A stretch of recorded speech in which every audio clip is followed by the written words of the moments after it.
Hey folks, this is Miranda, and in this world of crazy face filters and heavy editing, I just want to show you a realistic makeup application. I'm an intermediate makeup user and I'm showing you my mistakes. I started with my e.l.f. Camo Concealer and tried to carve in my eyebrows.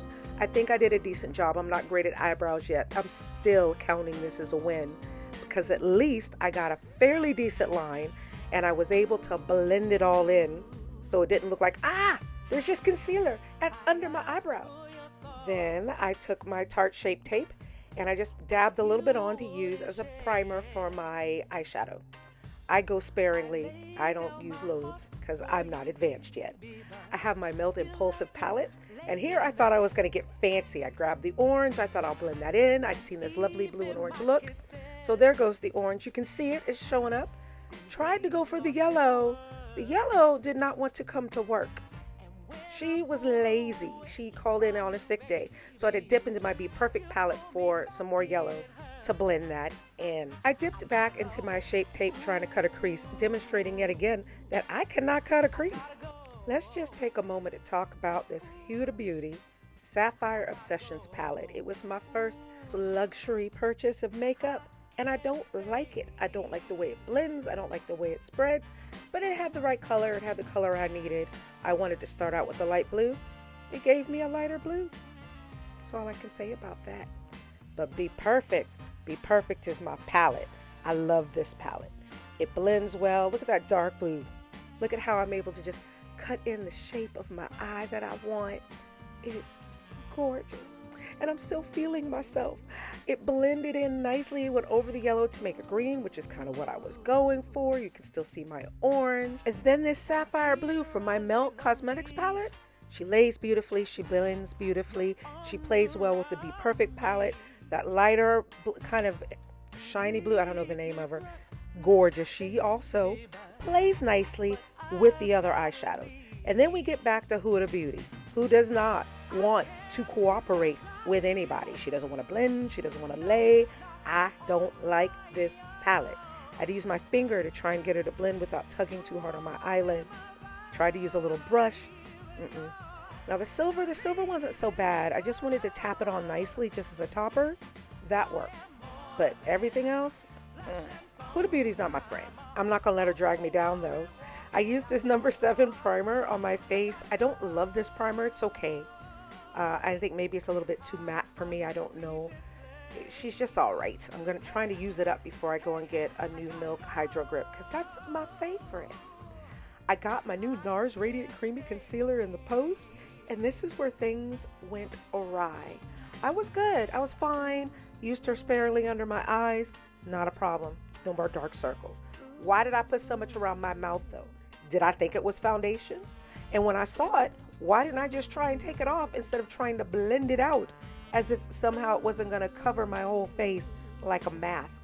And then my beautiful brand new Nars Radiance foundation was asking me why. Why 2 pumps? You know you're only a medium coverage person. Why did you keep going? Why did you not stop when you realized you had too much on? And it was not going to blend on top of all that concealer. It was just too much. I learned from my mistakes. If you're a medium coverage person, don't use so much, and then don't try and put a highlighting concealer on top of that because it's just too much product. It's too clumpy, particularly for intermediate makeup users like ourselves. I put on some translucent powder.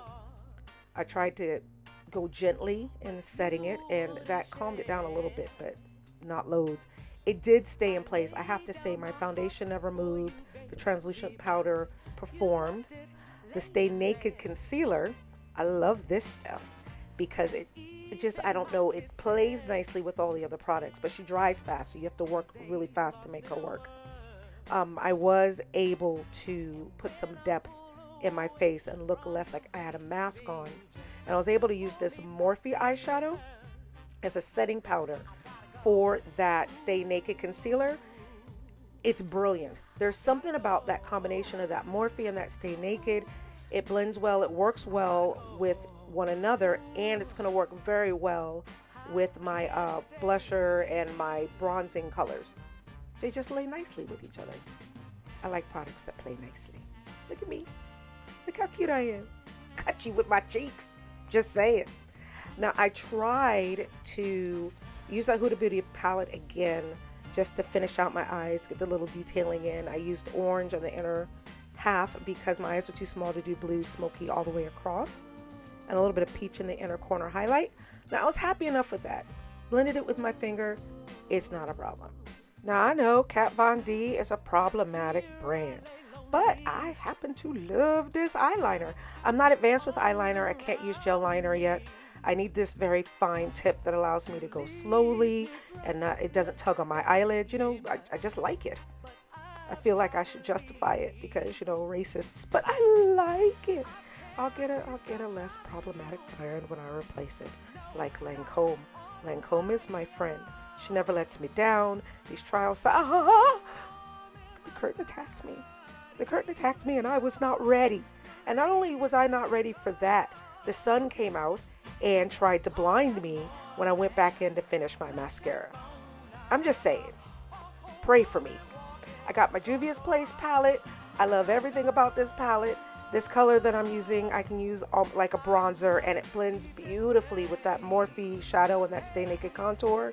They can layer without going muddy or gray or casket ready, and I don't need any more casket ready on my face because I was too heavy-handed with my concealer. I like to use this peach on the apples of my cheeks. I just love the color and I love how it looks. Now this cool toned highlighter is fantastic. I'd go sparingly. I don't need you to see every single pore on my face. I don't need you to see all of the texture, but I just think there's something really lovely about having that inner glow. You can just see that I'm fancy. See my light.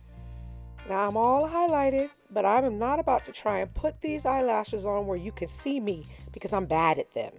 It takes me ages to get them glued on, but I love the way the wispies look. My lips though. Let's talk about my lips. I love the 24/7 Urban Decay liner. I use them on my lips and my eyes. I really wanted to try and do kind of a richer, deeper look with this kind of shiny metallic blue lipstick from MAC. It's a very thin lipstick. You know, I kept trying to build it up, put it on, and I thought all that lip lining would show through. But I was kind of wrong. So after I layered on the lipstick and tried to get it to a density that I liked, I had to go back over it with a pencil and just make sure that you could get that bit of depth on the lips. So it's not just shiny blue, it's shiny blue with a bit of oomph. Because you know the lips are the sexiest part of the face. Thanks for watching. I hope that seeing me make my mistakes helps you avoid making the same in the future. And keep an eye out. I might do more of these videos because I thought this was fun. Bye.